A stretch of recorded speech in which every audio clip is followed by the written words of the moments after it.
Lacan, nous et le réel. 58e séance.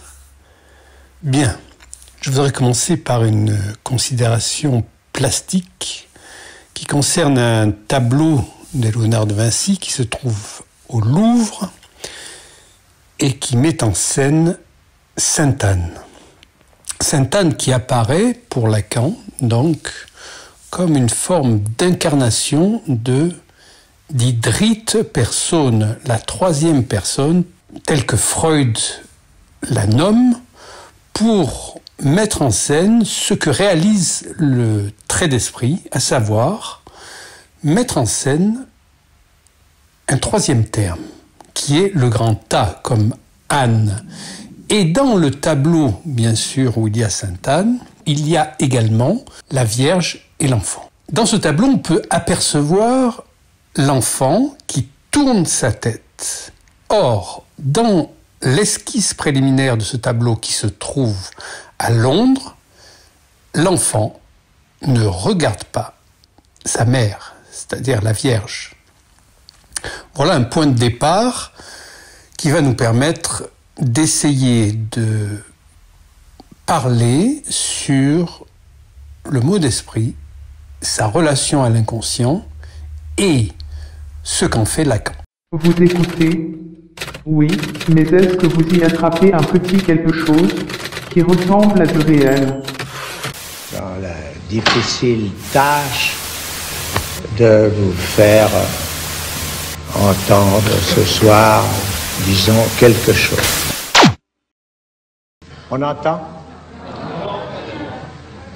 On n'entend pas. Et comme ça, entend-on. Je vais essayer de vous parler de quelque chose de très complexe et subtil et qui est au cœur même, non seulement de l'enseignement lacanien, mais de la psychanalyse elle-même. Et c'est quelque chose qui est assez,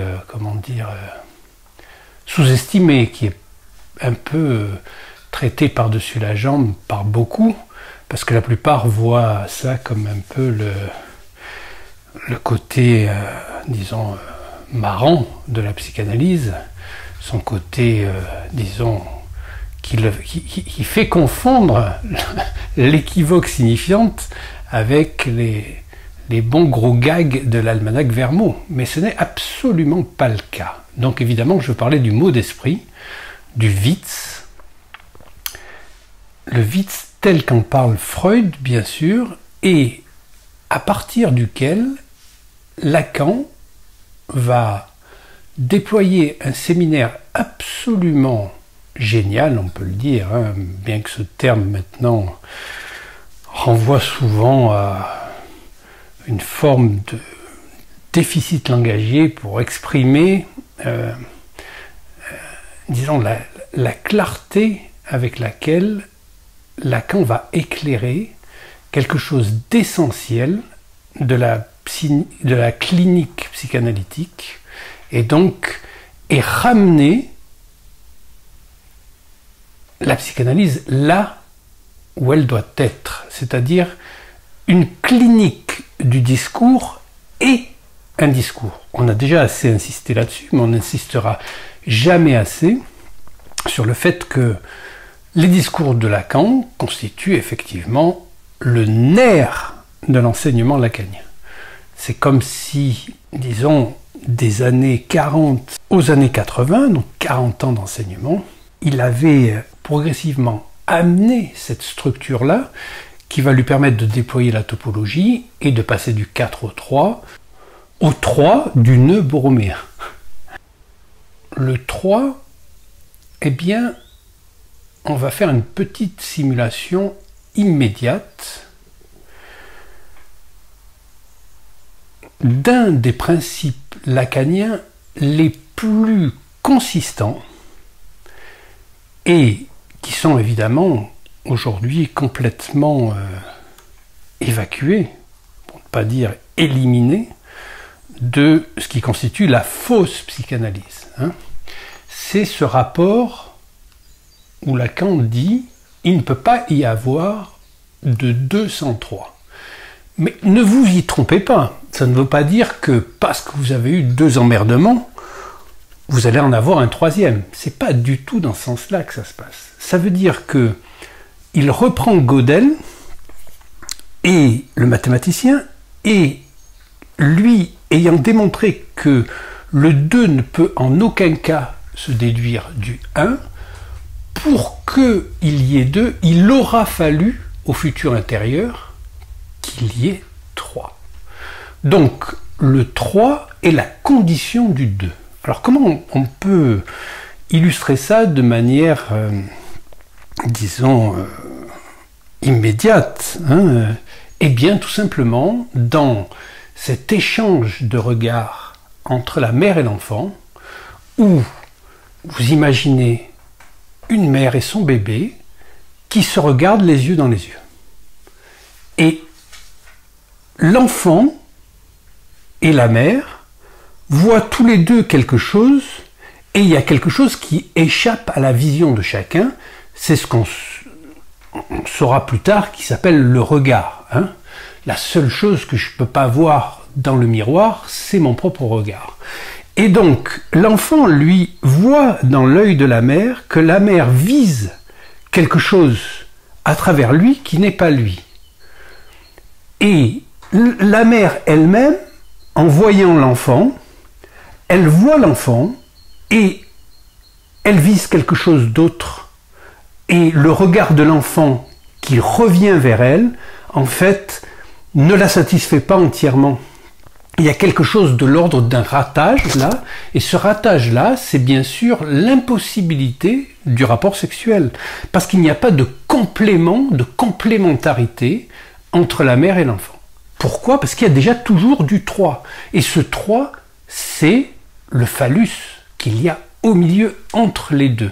Le phallus étant le système symbolique, c'est-à-dire le langage par excellence, qui fait que quand l'enfant voit le regard de la mère, il essaye d'accrocher son regard, donc il va se situer, puisqu'il voit que la mère vise quelque chose d'autre que lui, il va essayer de se situer entre le phallus et la mère, pour essayer de correspondre à ce regard, c'est-à-dire de correspondre au désir de la mère intégralement, ce qui est impossible.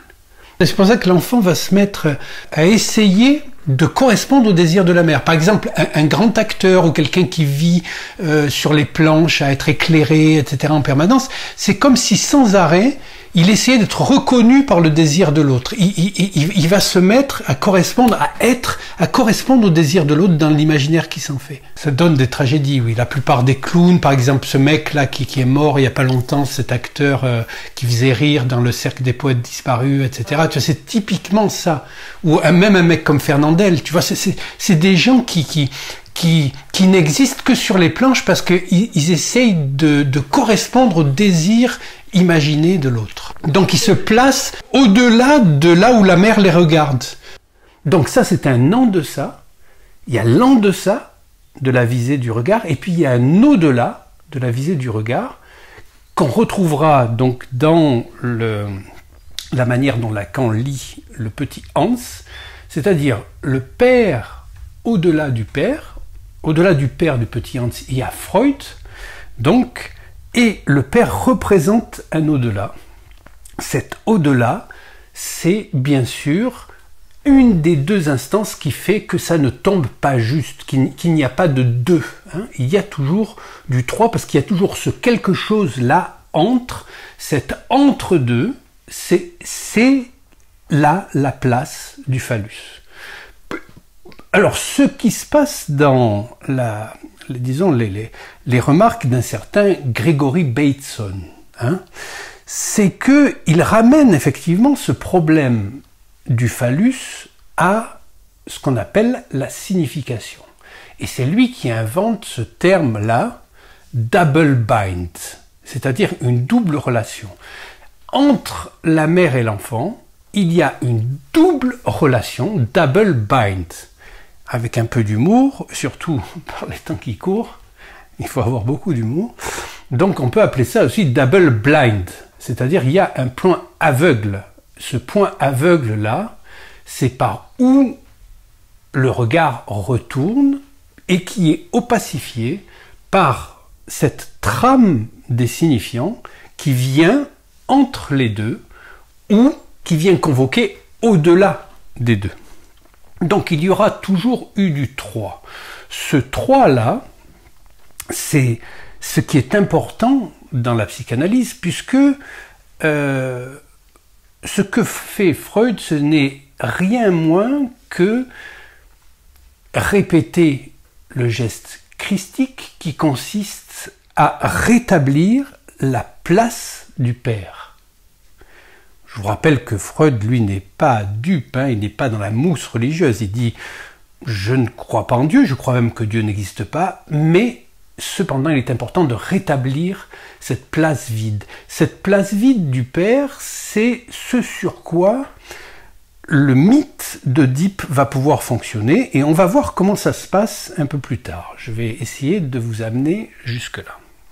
Donc, nous avons cette dimension trinitaire qui est originelle, et cette dimension trinitaire originelle, elle est la condition même de la psychanalyse. Elle est ce que découvre Freud, et elle est tout ce que va déployer séminaire après séminaire, conférence après conférence, Lacan, sans jamais changer son axe.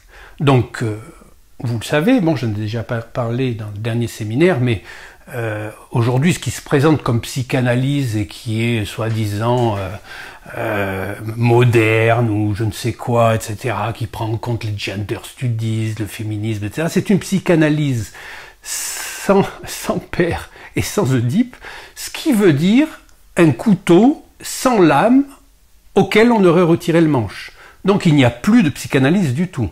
La psychanalyse, ce n'est pas ça. La psychanalyse, c'est vraiment la découverte de l'inconscient par Freud, et cet inconscient-là, on va le voir, il se manifeste le plus sûrement dans ce qu'il appelle le trait d'esprit.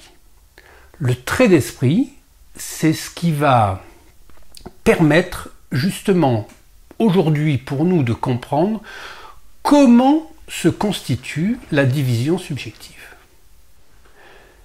Alors, on peut partir d'une phénoménologie assez simple, c'est-à-dire revenir sur ce bébé, sur ce petit enfant qui va ouvrir la bouche. Il ouvre la bouche pour demander de la nourriture. Pense-t-on, a priori. Et donc, il a un réflexe inné qui est de téter. Donc on peut dire que là se situe ce qu'on appelle le besoin. Il y a des besoins sur Terre. On a besoin de boire. Si on ne boit pas pendant 3 jours, on risque de mourir. Si on ne mange pas pendant un peu plus d'1 mois, on risque de mourir. Il y a des besoins. Il y a quelque chose de l'ordre d'une nécessité fondamentale qu'on appelle biologique et qui est le besoin. Mais pour l'être humain, ce qui se passe, c'est que simultanément à cette ouverture de bouche, cette béance qui se crée, s'ouvre aussi autre chose qui est la possibilité de la demande. Donc, Lacan, dans les formations de l'inconscient, dit comme ça, une définition du signifiant, c'est de pouvoir exprimer la demande. Donc l'enfant est immédiatement, dès le début, alors qu'il ne sait pas encore parler, déjà baigné dans un univers de langage, il est lui-même pris dans cette notion de demande-là qui va cliver son besoin. Donc le besoin n'est jamais complètement un besoin, parce qu'il est toujours déjà médié par une demande. Ce qui veut dire que l'enfant, en ouvrant la bouche, il demande quelque chose qui est de l'ordre de la nourriture, du lait maternel, mais simultanément aussi, il demande forcément de l'amour, sous la forme d'une parole, que la mère lui parle, qu'elle s'adresse à lui comme un sujet, en tant qu'il est déjà assujetti au signifiant, donc qu'il participe du monde des humains, et donc qu'elle lui dise, qu'elle lui parle simultanément. Donc ce qui veut dire que dès le premier moment, même s'il ne parle pas encore, l'enfant voit dès le début son besoin médié par la demande, c'est-à-dire par le monde des signifiants, au point où le signifiant lui-même prend en charge cette demande qui, de ce fait, ne peut jamais être assouvi. C'est-à-dire que le besoin de boire peut être étanché, la soif subsistera à l'infini. Donc, le sujet est toujours déjà clivé, divisé a priori, du fait d'appartenir au monde des signifiants, c'est-à-dire déjà être pris dans un discours. Il y a déjà un discours qui le précède et dans lequel il va être immergé a priori.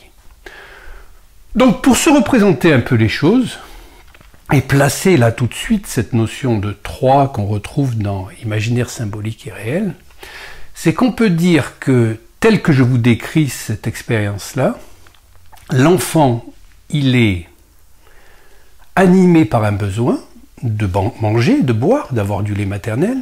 Immédiatement, la demande qui peut se faire sous forme de cri, mais qui est un cri qui petit à petit va s'articuler, et donc qui rentre dans le défilé des signifiants, va le cliver de telle manière que si le besoin est figuré par une ligne, une droite par exemple, eh bien le fait que ce besoin-là soit pris en charge par la demande, c'est-à-dire par le défilé des signifiants, l'amène vers la parole. Vous savez que l'origine du mot parole, c'est parabole. Or, la parabole, c'est une courbe qui va s'approcher d'une ligne à l'infini sans jamais l'atteindre. Donc nous sommes dans la logique, vous savez, d'Achille et de la tortue, c'est-à-dire que chaque fois, il y a la moitié de la moitié, la moitié de la moitié de la moitié, etc. Et en fait, la courbe n'atteint jamais la ligne. Donc, il y a toujours cette ligne du besoin, cette courbe de la parole, de la parabole, et entre les deux, un écart qui est le réel lui-même. Le réel est toujours un écart. Un écart entre l'imaginaire et le symbolique.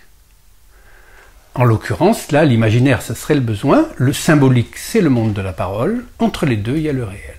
C'est pour ça que le réel, entre nous et le réel, il y a la vérité. C'est-à-dire que la vérité, c'est ce qui nous oblige à passer par le symbolique pour tendre vers ce réel et réduire la part imaginaire. Nous ne sommes pas des êtres de pur besoin. Vous vous souvenez de cet exemple que je vous donnais suite à une conférence de Dominique Pagagne sur les enfants qui, quand vous êtes dans le désert comme ça et que vous arrivez avec votre Range Rover, votre belle Jeep là, et qu'ils n'ont pas d'eau, que vous arrêtez, et puis d'un seul coup des dunes sortent 3 enfants qui vont vous demander de l'eau. Quand vous leur donnez de l'eau, eh bien les premières gouttes, ils les font couler dans le sable pour dire « je ne suis pas seulement une créature de besoin, je suis un être humain ». Donc ma demande va au-delà de ça. La demande va toujours au-delà du besoin. Cet au-delà, donc on le voit, c'est ce qui constitue donc le phallus lui-même, en tant qu'il est le signifiant de la castration et le signifiant de la jouissance. Nous allons revenir là-dessus tout à l'heure. Donc nous avons cette dimension de la parole qui est présente dès le début et donc qui clive le sujet. Alors Lacan va très loin. Il dit, de toute façon, je suis déjà cocu par le signifiant parce qu'il a couché avec mon désir. Donc le désir, évidemment, va s'inscrire à partir de cette demande, puisque vous le savez, le désir n'est qu'une désinence du dire, c'est-à-dire que le désir n'est pas à confondre avec son objet, ni même avec sa cause, mais le désir est quelque chose qui est de l'ordre d'un acheminement vers sa propre parole, c'est-à-dire de passer du côté du dire, de comprendre que c'est un prétexte en quelque sorte au sens vraiment premier du terme, c'est ce besoin puisqu'il permet d'accéder au texte lui-même, et le texte, bien sûr, ça va être le texte de la loi. C'est pour ça que pour Lacan, en fait, mais pour Freud aussi, l'instauration, je parle de Lacan parce que là on va parler du schéma L, donc vous vous souvenez le schéma L, comment il est fait, et donc pour l'instauration de ce grand A, de cet autre-là radical, en quoi constitue effectivement l'altérité qui n'est pas la mère elle-même, mais quelque chose qui est au-delà de la mère, c'est-à-dire que elle-même est parlée par le langage, elle est parlée par la parole, elle est parlée par le phallus. Et donc, au début, bien sûr, elle est emboutie, le grand A est embouti dans la mer jusqu'à les confondre, mais il s'agit de distinguer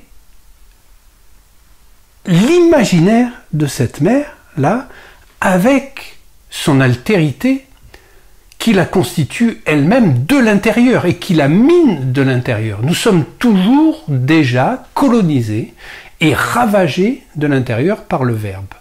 Donc, il s'agit pour l'enfant de dissocier et de distinguer et de s'acheminer progressivement vers son propre langage, vers sa propre parole, en passant par le défilé des signifiants. Donc nous sommes là dans un clivage a priori. Quand on dit le sujet barré, cette division subjective-là, elle est déjà intervenue par le fait que la demande est toujours une médiation par le signifiant d'un besoin. Et le fait que le besoin soit médié par cette demande-là qui elle-même passe par le signifiant, fait que c'est le signifiant qui prend le pas sur le besoin et qui devient prioritaire pour l'être humain. Donc nous avons là la manière dont Lacan va raccorder la façon dont Freud amène cette notion de trait d'esprit. Ce que remarque Freud, en fait, c'est à travers les histoires juives de l'époque, donc qui sont toujours aussi drôles à lire et à raconter, c'est d'établir le plaisir qu'il y a à l'énonciation d'un trait d'esprit. Et évidemment, ça n'a rien à voir avec la culture, les diplômes ou l'intelligence. Donc, par exemple, Lacan cite un de ses analysants en disant que ça peut être le fruit de la pure naïveté. Donc, quelqu'un qui a pour une fois un rendez-vous avec une femme et qui vient en séance chez Lacan et qui lui raconte que il est tout content d'y aller, etc. Et puis, comme ça se passe assez souvent, eh bien, cette femme lui pose un lapin. Et l'analysant de dire que cette femme, elle lui a signifié une femme de non-recevoir. Et ce que Lacan entend là-dedans, et qui va aussi loin que Freud entendant la jouissance insu de l'homme aura, c'est que, quelque part, il s'est déjà lui-même prédisposé à ce qui est arrivé, grâce à ce mot d'esprit. Et donc, il convoque lui-même ce qui va lui arriver de l'intérieur. Et aujourd'hui, grâce à cette division subjective a priori qu'on vient de voir par la médiation de la demande, c'est que, évidemment, c'est comme si le bébé, sans le savoir, mais tout en le sachant, puisque c'est la définition de l'inconscient, il disait à sa mère,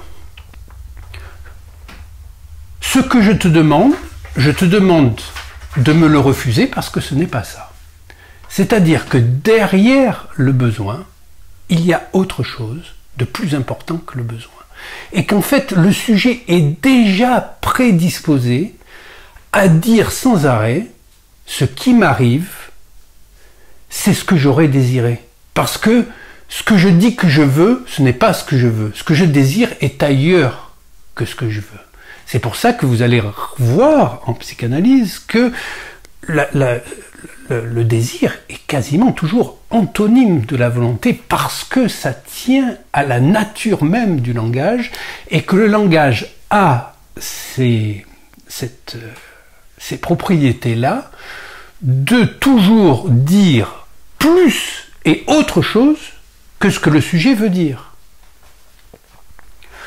Donc c'est pour ça que dire vouloir le bien de quelqu'un, c'est lui vouloir du mal, comme dit Lacan.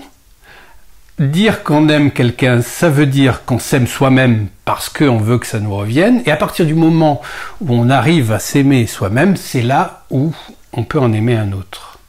Donc là, par exemple, sur cette notion-là de vouloir le bien de quelqu'un, parce qu'aujourd'hui nous sommes des sociétés de la bienveillance, hein. Bien sûr on veut toujours le bien de l'autre, hein, de manière assez mielleuse, mais j'ai parlé de ça avec un ami et ça l'a fait beaucoup rire, parce qu'il me disait mais pourquoi tu dis que vouloir le bien de quelqu'un c'est le vouloir de l'autre?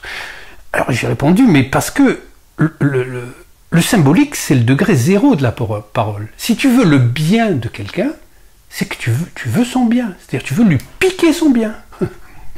Et donc, ce faisant, tu le déséquilibres et tu lui fais du mal parce que tu lui prends son bien. Et donc, ce n'est rien d'autre que ça. Vouloir le bien de l'autre, c'est vouloir son bien, s'approprier son bien. Et ça revient à aimer l'autre. En fait, dire qu'on aime l'autre, c'est pour que ça nous revienne. C'est-à-dire parce qu'on s'aime aimant. Et donc, le langage étant un ensorcellement particulier, on ne peut retrouver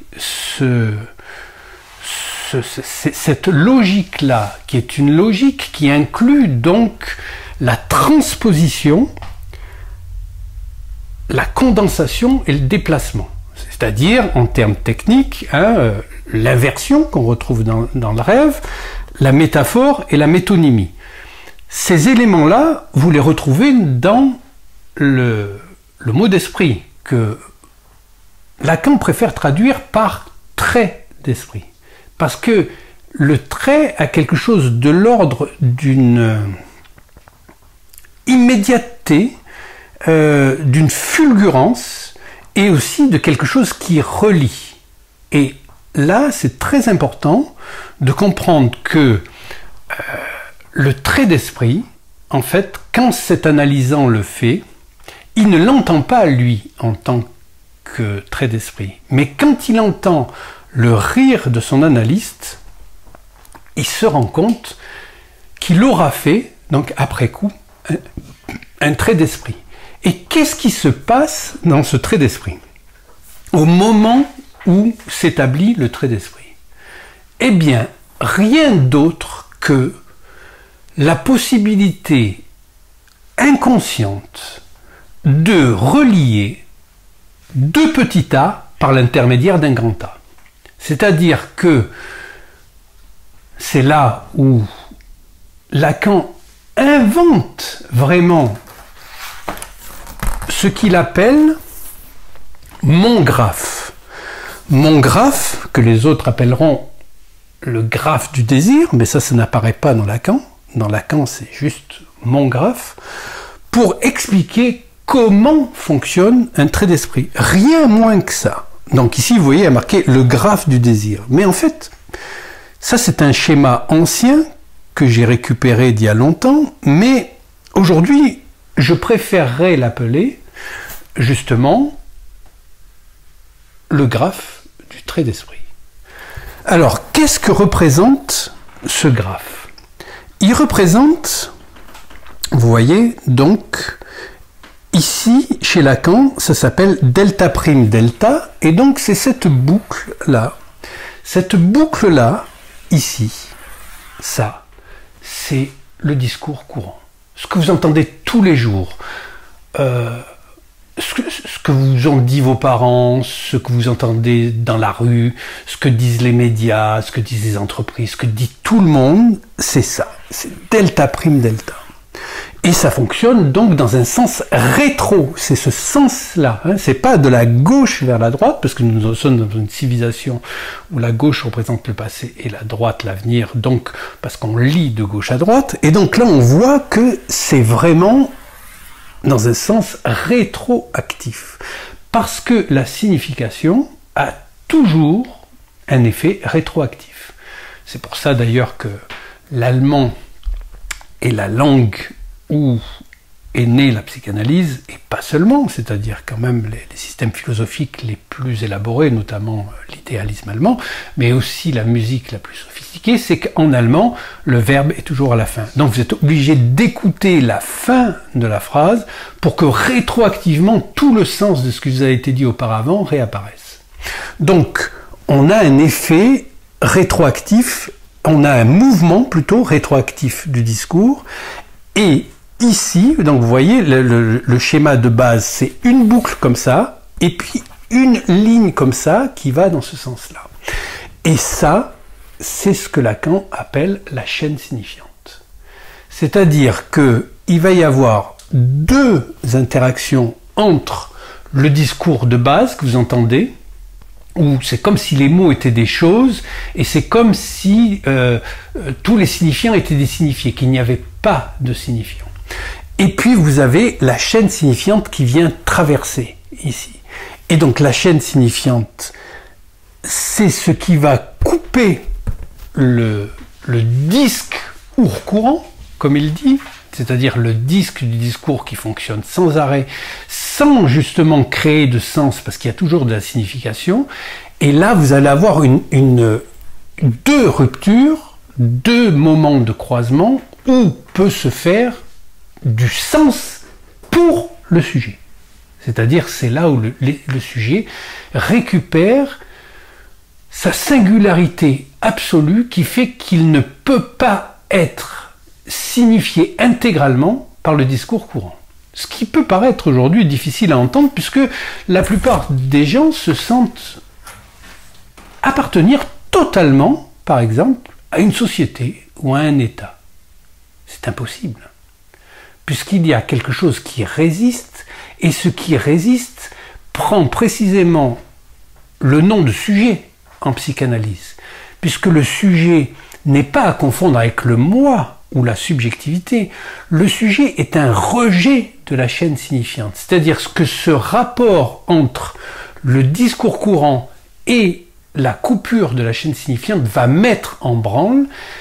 C'est quelque chose qui est rejeté par la chaîne signifiante et qui apparaît comme un élément symbolico-réel qui permet de mettre en tension l'imaginaire de la chaîne signifiante et donc de toutes les significations du monde. Voilà ce que découvre ce Gregory Bateson, sans aller jusque-là, bien sûr, mais il découvre que dans ce double bind de signification, il y a entre la mère et l'enfant un double problème de malentendu. Il y a quelque chose qui ne fonctionne pas. Qui ne fonctionne pas parce qu'il n'y a pas de rapport sexuel. Il n'y a pas de rapport sexuel parce qu'il y a une division subjective a priori, c'est-à-dire qu'on ne peut pas faire un avec l'autre. C'est-à-dire qu'il y a impossible, comme une prise mâle et une prise femelle s'imbriquent et on peut penser que c'est une seule et même chose parce qu'il y a un bout à bout, un raccord absolu. Là, il n'y a pas parce qu'il y a toujours quelque chose entre. Cet entre-là, c'est le réel et c'est aussi le phallus en tant qu'il est symbolico-réel et qui va donner cette notion de sujet. Donc nous avons là la manière dont le mot d'esprit fonctionne particulièrement, c'est pour ça que j'ai commencé par un mot d'esprit naïf, de quelqu'un qui ne savait pas ce qu'il disait, disons qu'il n'était pas capable de faire un mot d'esprit pour trouver l'assentiment de l'autre, mais là on verra que la plupart des mots d'esprit sont faits sur ce registre-là, c'est-à-dire qu'ils sont faits non pas intentionnellement. Il suffit qu'on veuille le faire absolument intentionnellement pour qu'il achoppe, pour qu'il ne marche pas. Et ce mot d'esprit qui fonctionne, là, c'est ce qui va permettre au sujet de rentrer dans une véritable intersubjectivité, c'est-à-dire une subjectivité qui est médiée par le grand autre. Parce que, bien sûr, dans la chaîne signifiante qu'on voit ici, donc signifiant voix, ici vous avez le code et ici le message. Donc pour qu'il y ait un mot d'esprit, il faut qu'il y ait une reconnaissance du code et un aller-retour entre le code et le message. Donc là, vous avez la plupart des histoires juives et puis bien sûr les mots d'esprit tels que Freud les développe dans le mot d'esprit et son rapport à l'inconscient et qui sont savoureux, notamment celui où un juif va en taper un autre plus riche, bien sûr, et puis il lui dit, écoute, il faut absolument que tu me donnes de l'argent, j'ai plus d'argent, et je t'emprunte de l'argent, etc. Et puis évidemment, le deuxième juif va rencontrer celui à qui il a prêté de l'argent dans un restaurant en train de manger du saumon mayonnaise. Et donc, il lui dit, quoi? Tu me demandes de l'argent et je te retrouve là en train de manger du saumon mayonnaise? Et il dit, oui, mais alors, quand j'ai pas d'argent, je peux pas manger du saumon mayonnaise. Quand j'ai de l'argent, je ne peux pas manger du saumon mayonnaise. Alors, quand est-ce que je mange du saumon mayonnaise? Je trouve cette blague extrêmement drôle parce qu'elle renvoie peut-être le prototype ou l'archétype de la blague freudienne qui m'a toujours fait rire, c'est l'histoire de Lemberg de Cracovie. Pourquoi me dis-tu que tu vas à Lemberg pour que je croie que tu vas à Cracovie alors que tu vas vraiment à Lemberg? Donc pourquoi me mens-tu? Et là, donc, se révèle que le langage ment. Le langage a priori, est toujours mensonger. Et ça, c'est une fonction que seule la psychanalyse va mettre en évidence, évidemment par Freud, mais surtout par Lacan, puisque Lacan va déployer, grâce à imaginaire symbolique et réel, le fait que la vérité elle-même est menteuse, mais tout simplement parce que le mot va venir en lieu et place de la chose. Donc c'est déjà un mensonge, c'est une substitution. C'est-à-dire qu'on va prendre le mot pour la chose, le signifiant maître pour le maître. Et c'est de là que partent les discours. Alors les discours partent, je vous souvenez, du discours du maître, parce que, effectivement, c'est là où il faut vraiment relier les choses entre elles. C'est-à-dire l'instauration de cette notion de loi. Effectivement, les mots ne correspondent pas aux choses, hein, bien sûr, mais les mots ne se correspondent pas non plus entre eux. Et en fait, ce qui définit un signifiant, c'est de ne pas pouvoir se signifier lui-même. Donc, ça, c'est la chaîne signifiante, donc elle est une chaîne discontinue. C'est la discontinuité du signifiant qui va faire la discontinuité du réel. Hein, le réel est discontinu, comme vous le savez. Et le signifiant ne peut pas se signifier lui-même. Et la part maintenant dont... La part la plus importante peut-être à saisir dans cette séance-là, c'est de comprendre que comment va naître une parole. Donc si nous revenons à cette illustration primordiale entre la mère et l'enfant, et entre eux, donc déjà circule quelque chose de l'ordre de la loi, puisque la loi fait partie intégrante du langage, et il ne saurait y avoir de graphie sans orthographie.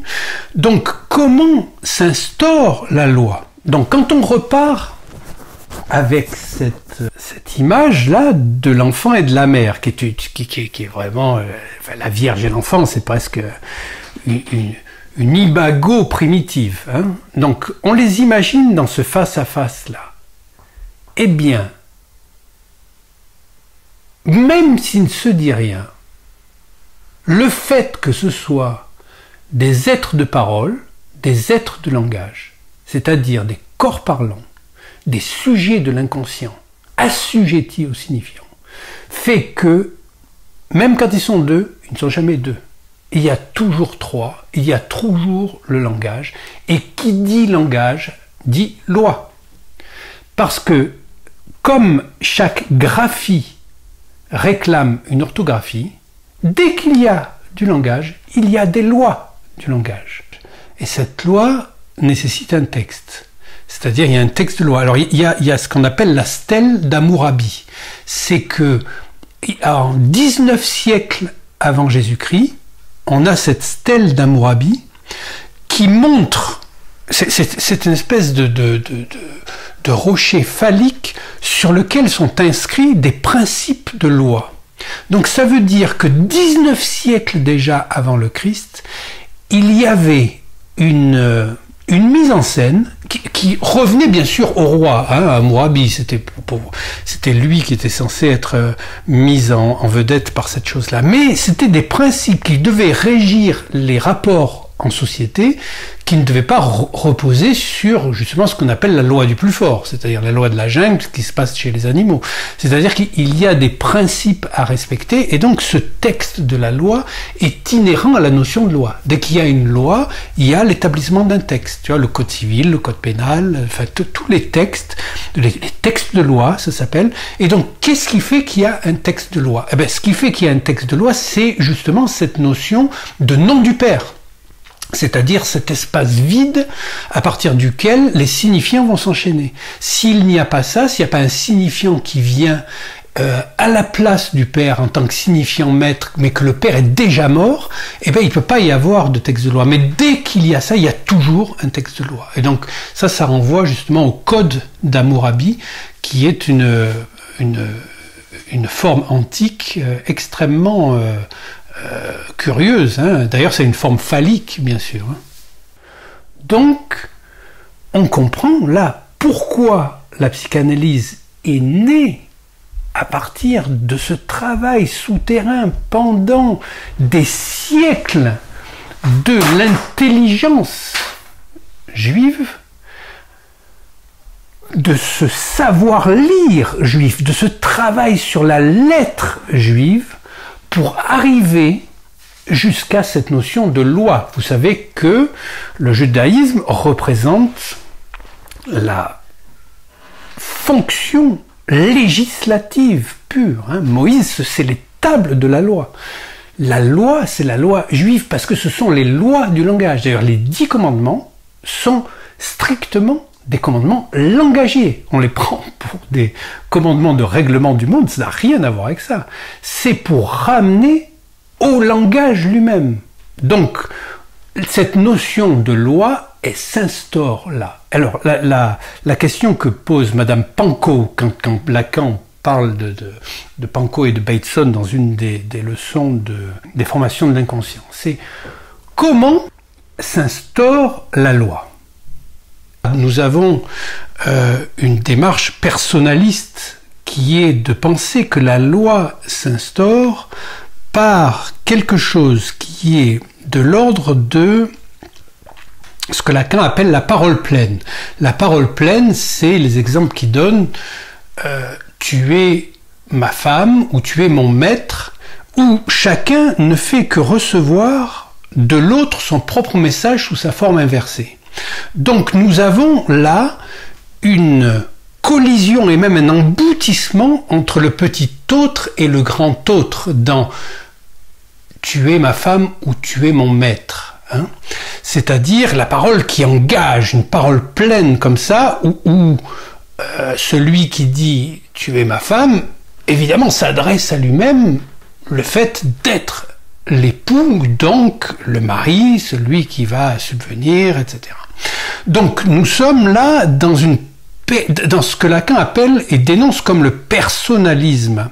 Or, la manière dont la loi s'inscrit dans le langage, ce n'est éminemment pas et évidemment pas de manière personnaliste, vous en doutez bien, puisque, on vient de le voir, le mot vient à la place de la chose. Donc ça veut dire que le signifiant maître s'instaure de quelque chose que Lacan appelle l'autre dans l'autre. L'autre dans l'autre, c'est pas l'autre de l'autre, hein, c'est l'autre dans l'autre, c'est-à-dire ce qui va garantir la présence de la loi. Il le dira par ailleurs, il l'aura déjà dit par ailleurs, c'est le signifiant lui-même en tant qu'il est le signifiant vide, d'une certaine manière, c'est-à-dire le signifiant à l'état pur, et ce signifiant instaure une notion de trou, puisqu'il y a quelque chose de troué, il y a quelque chose qui ne va pas, parce qu'il y a quelque chose de troué. Un trou réclame un bord, et c'est quelque chose sans fin, un trou, et là, il le définit comme étant la définition même du Dieu juif. Je suis celui qui suis. Ça, si vous n'entendez pas là un trou, vous ne pouvez pas l'entendre dans le langage mieux que dans cette illustration-là. Je suis celui qui suis. Je suis, on attend quelque chose. Mais il y a un autre, c'est comme un effet d'abîme. Celui qui suit, celui qui suit. Donc il y a un trou, il y a rien qui se passe. Donc c'est là où il y a une nuance que seul le français, je pense, permet d'élucider. C'est dire deux choses extrêmement différentes, de dire tu es celui qui me suivra avec un S et tu es celui qui me suivra avec un A. Parce que tu es celui qui me suivra avec un S. Il y a une personnalisation. Donc il y a une... Alors je ne sais plus quel terme que dit Lacan exactement, mais ça m'échappe maintenant. Bon. Dans le tu es celui qui me suivra avec un S, là, il y a une adresse directe et il y a quelque chose d'une reconnaissance réciproque entre les deux et il y a un engagement qui engage celui qui reçoit la parole. Par contre, tu es celui qui me suivra à, ça peut vouloir dire l'inverse, puisque là, on n'est plus dans le tu de la parole performative, mais on est dans la troisième personne du singulier, le il, le elle ou le neutre, hein, puisque le neutre se dit comme ça, donc c'est la troisième personne du singulier, et donc tu es celui qui me suivra, ça veut dire, bon, de toute façon, il y en a un qui me suivra et ça sera toi, et puis même ça peut me gonfler que ce soit toi, c'est-à-dire ça peut me fatiguer que tu sois toujours derrière moi, etc. Tu es celui qui me suivra. Bon, et c'est pas la même chose, tu es celui qui me suivra, où il y a un engagement de la parole. Donc il y a une nuance entre le AS et le A. Et là, nous sommes dans le rapport justement de l'inconscient à la langue écrite. Et ça, c'est très important parce que les équivoques signifiantes ne peuvent être relevées que parce que nous savons écrire. Bien sûr. Il y a toutes les équivoques signifiantes possibles qui sont justement à l'origine des possibilités de l'ensorcellement du langage et le fait de se perdre dans le langage.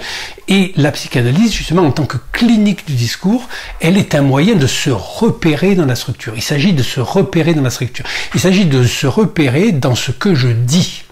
Voilà.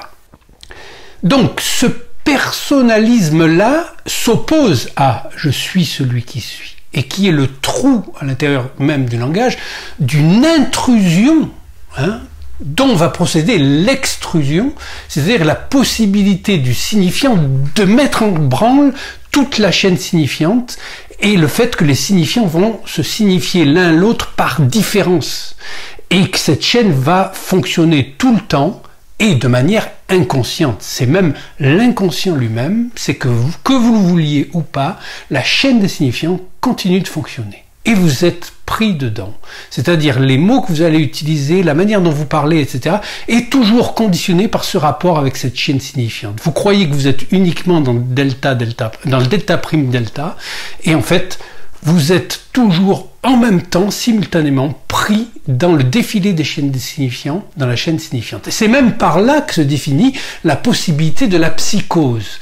Et pour ça, pour comprendre ça, donc, pour comprendre comment arrive la psychose, eh bien, Lacan dit « Je n'aurais jamais été Lacan si je n'avais pas fait de chinois ».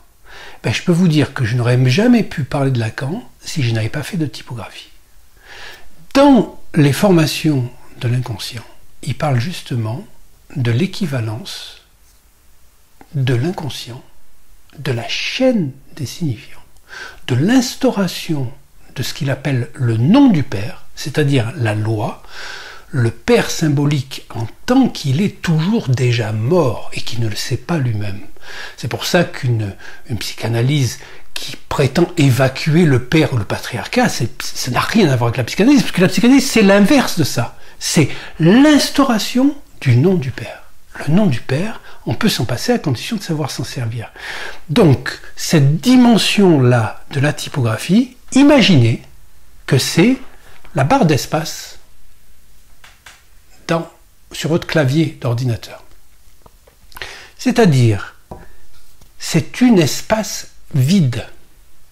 C'est ce à partir de quoi vont s'inscrire les différents signifiants. Vous savez que dans le latin ancien, de l'époque romaine, il n'y avait pas de ponctuation entre les mots.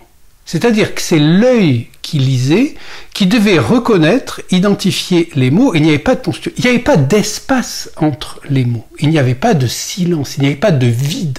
Donc, le blanc dans la typographie, c'est justement la possibilité de la typographie elle-même. D'ailleurs, quand on fait de la typographie, et donc on compare des caractères, par exemple, eh bien, c'est à partir du blanc que ça se fait, et pas du noir, hein, même si la typographie, au départ, c'est du noir sur du blanc.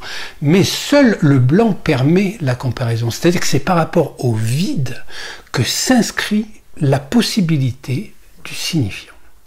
Et ce signifiant refoulé, c'est-à-dire c'est là où Lacan place le terme de verworfen, c'est-à-dire fort clos, pour le différencier du refoulement. On a verdrängen, qui veut dire refouler, verworfen, qui veut dire folklore. Donc, dans la psychose, et on va le retrouver dans ce schéma-là, c'est-à-dire ce graphe, le graphe du mot d'esprit lui-même, qu'il va appliquer à Schreber pour expliquer rétroactivement en disant, si j'avais eu ce graphe-là, eh bien, j'aurais pu vous expliquer autrement comment ça se passe pour Schreber qui entend des voix. Du moment que la loi elle-même entend qu'elle est cette instauration des signifiants, en tant qu'ils viennent faire chaîne entre S1 et S2, eh bien, pour les cas de psychose, ce signifiant manque. C'est le signifiant du nom du père. C'est-à-dire le père symbolique. Le père symbolique, comme vous le savez depuis Freud, c'est le père qui est mort. Donc c'est pour ça que Freud insiste pour que l'on respecte sa place, justement. Et que c'est à partir de cette dimension-là que va naître la possibilité de la psychanalyse de dénouer par la parole ce qui aura été noué par la parole. Donc le mot d'esprit est le plus puissant manifeste de la psychanalyse dans la mesure où il va créer une possibilité de relation avec le grand autre que ne permet que, bien sûr, l'Oedipe, hein, c'est-à-dire la fonction partenariale permet d'installer le grand autre à partir duquel le sujet peut choisir son objet dans l'autre sexe. Sinon, il n'y a pas d'instauration de l'altérité comme radicale.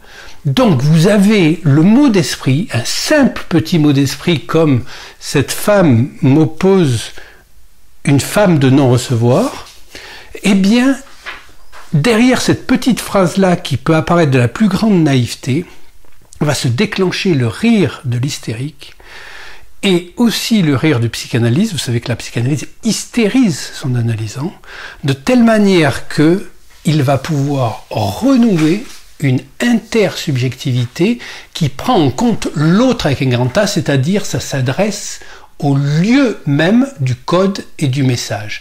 Et donc, dans le mot d'esprit non intentionnel, c'est-à-dire ce qui est appelé le mot d'esprit naïf, en quelque sorte, de l'analysant avec la femme de non-recevoir, il y a un écart, effectivement, avec les deux mots d'esprit dont use Freud pour mettre en place la notion de métaphore avec donc le fameux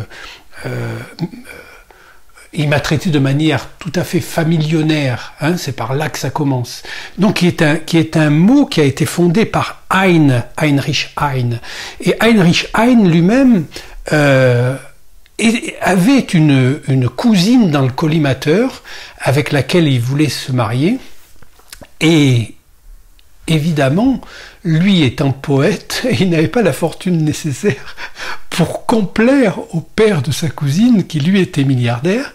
Et donc, ça a fait qu'il a travaillé sur le texte jusqu'à sortir ce mot, valise de familionnaire, qui va lui permettre d'emboutir et de faire disparaître une partie du signifiant au profit de l'autre, c'est-à-dire le famille disparaît au profit du millionnaire, puisqu'il m'a traité de manière tout à fait familionnaire, c'est familionnaire qui prend le dessus, et là on s'aperçoit que dans la chaîne signifiante, il y a toujours un passage entre la métonymie et la métaphore qui va être une érosion du sens, un peu de sens jusqu'au pas de sens, et le pas de sens va reprendre son équivoque signifiante, c'est-à-dire le pas, il n'y a plus de sens, et puis le pas de sens, faire un pas vers le sens, pour passer du côté de la métaphore. Puisque, évidemment, la métaphore, c'est la métaphore paternelle, pour passer du côté du père, donc on retrouve un autre jeu de mots qui, cette fois, est intentionnel, c'est les rapports entre Heinrich Heine et Soulier, le poète,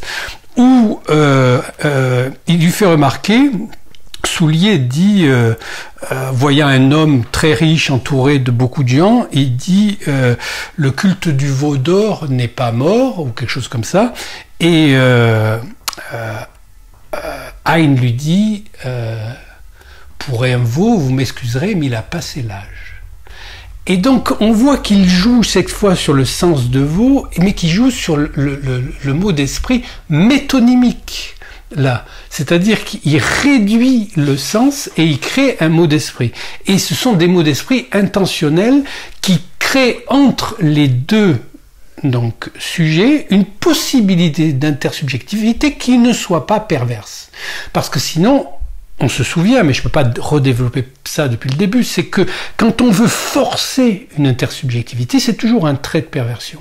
Or là, il y a deux moments, ce à côté de quoi est passé malheureusement pour lui Charles Melman, où il y a une intersubjectivité qui ne soit pas perverse, c'est le mot d'esprit et la cure analytique. Parce que là, il y a la possibilité de renouer avec l'intersubjectivité sans que ce soit en ayant pris une position de perversion, c'est-à-dire de se faire l'instrument, l'objet de la jouissance de l'autre. C'est pour ça qu'une psychanalyse devrait essentiellement se dérouler sur la base de traits d'esprit. Évidemment, on n'y arrive pas. Hein. Lacan lui-même dit « je ne suis pas poète assez ». Mais ça devrait se passer tout le temps sur le plan du trait d'esprit. C'est là où on crée la possibilité d'une intersubjectivité qui soit médiée par l'autre et qui ne soit pas perverse. L'invention d'un signifiant est quelque chose de différent de la mémoire. Ce n'est pas que l'enfant invente. Ce signifiant, il le reçoit. Et c'est même ça qui vaudrait qu'on en fasse plus. Pourquoi est-ce qu'on n'inventerait pas un signifiant nouveau? Nos signifiants sont toujours reçus. Un signifiant, par exemple, qui n'aurait, comme le réel, aucune espèce de sens. On ne sait pas, ça serait peut-être fécond. Ça serait peut-être fécond, ça serait peut-être un moyen de sidération en tout cas. Ça n'est pas qu'on n'essaye pas, c'est même en ça que consiste le mot d'esprit. Ça consiste à se servir d'un mot pour un autre usage que celui pour lequel il est fait. Dans le cas de familionnaire, on le chiffonne un peu ce mot. Mais c'est bien dans ce chiffonnage que réside son effet opératoire. Il y a une possibilité de retrouver une satisfaction entière qui conjugue et conjoint le besoin et la demande. Puisque ce que je te demande de le refuser parce que ce n'est pas ça, trouve son accomplissement là, eh ben oui, c'est pas ça, mais c'est toujours un mi-dire. C'est le mi-dire de la vérité que ce que je cherche, c'est d'être dans un rapport à l'autre avec un grand A, qui est toujours présent dans l'autre avec un petit a. Donc, ce que cherche le sujet de l'inconscient, le sujet humain, c'est ce rapport-là. Et c'est pour ça que ça fait autant plaisir, un mot d'esprit. Et ce mot de plaisir, donc ce qui est plaisant, c'est d'ailleurs le principe qui va gouverner Freud depuis le début, c'est cette recherche du plaisir. Ce plaisir qu'ont les enfants de jouer avec les mots, de jouer avec les signifiants. Parce que ils savent que là, ils jouent avec la loi, mais que la loi est de leur côté, quelque part, du fait qu'ils sont parlants.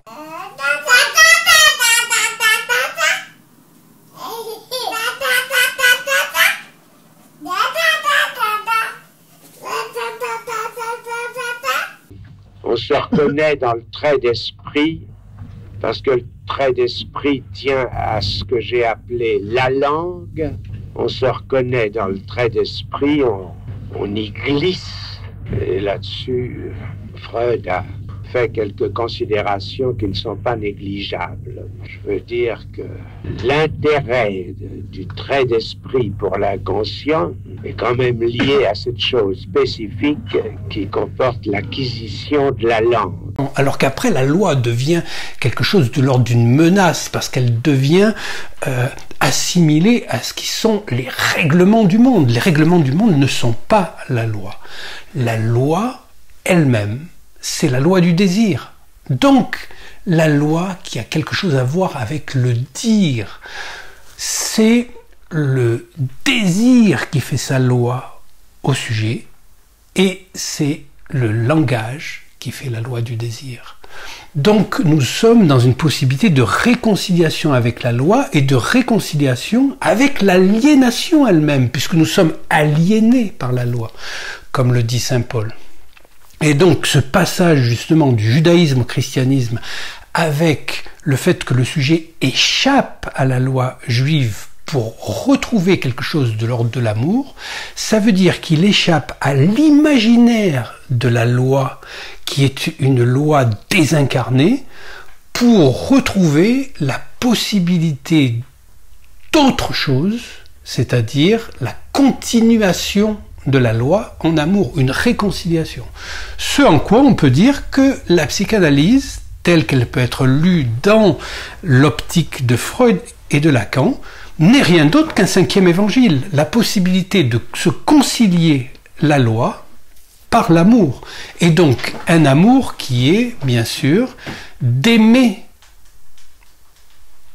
Aimer, c'est donner ce qu'on n'a pas à quelqu'un qui n'en veut pas. Alors bien sûr, cette phrase-là est toujours citée, mais assez peu comprise, parce qu'assez peu, disons, exemplifiée. Mais ça met en place tout simplement cette différence et cette non-réciprocité qu'il y a entre Érastès et Éroménos, c'est-à-dire entre l'amant et l'aimé. Comme il y a une absence de réciprocité, ce qui n'empêche pas le double bind, entre la mère et l'enfant. C'est-à-dire que la mère, elle, voit son enfant, et puis elle voit qu'il n'est pas son complément idéal. C'est-à-dire qu'il n'est pas venu là pour boucher son trou, pour boucher son manque. Hein. Et l'enfant, lui, voit que sa mère cherche à travers lui quelque chose que lui n'a pas. Or, donner ce qu'on n'a pas, c'est constater le manque de l'autre. Et donc, y répondre avec son propre manque, dont l'autre, évidemment, ne veut pas. Donc, donner ce qu'on n'a pas à quelqu'un qui n'en veut pas, c'est rentrer dans l'amour véritable. Et cet amour-là est cet amour qui permet de se concilier avec la loi, puisque nous sommes pris dans une chaîne de signifiants et que le langage lui-même est le représentant de la loi. Pensez, même quand vous pensez tout simplement, c'est-à-dire que vous ne pensez pas, vous êtes pensé, vous avez des pensées qui viennent, eh bien, ce faisant, le fait même que vous soyez parcouru par des pensées, veut dire que vous vous confrontez à la loi. Vous êtes en rapport avec la loi, avec une loi, et vous n'en savez rien.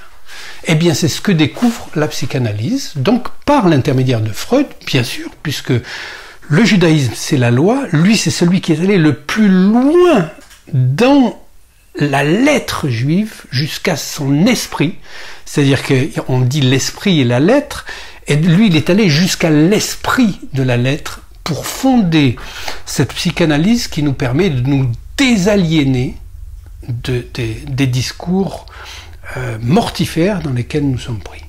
Ce que j'avance de ces rencontres qu'on qualifie du mot d'esprit, peut-être que j'arriverai avant la fin de cette année à vous faire sentir un peu mieux ce que c'est que le mot d'esprit.